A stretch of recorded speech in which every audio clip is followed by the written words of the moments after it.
দোস্ত হ্যাঁ দোস্ত এবার কারি দে আঙ্গরে আব্বা 3500 গরু কুরবানি দিছে আর তোমার এই আব্বা দেলা টয়লেট আইছে না আমেরিকা যা টয়লেট করবে হেলিকপ্টার নিয়ে টয়লেট করে আবার হলে সিরাজগঞ্জ ছেড়ে জানো একবার ওদিন না দেখলাম যে সেরা কাপড় পরে না তোমার আব্বা না খাল পেলে রাতে নিয়ে ভিক্ষা করতে আছে দোস্ত তোমার বাপ তো 35টা গরু কুরবানি দেয় আর আমার বাপের কত জায়গা জানো খেত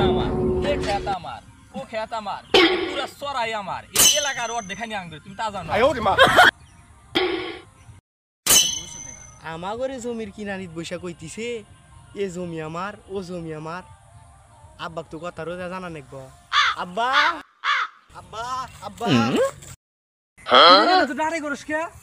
ওনে আমাকে কইতিছে যে এ জমি আমার ও জমি আমার নাবার আগে তোমাকে চাইলাম নাও সিনাকে যা ধরি কি কস কি রগলে কথা নু তাদের ওট অগর ধর ধর তো দেখে গেল ও তোর বাপে দেখাই না তোর বাপ তো দেখে না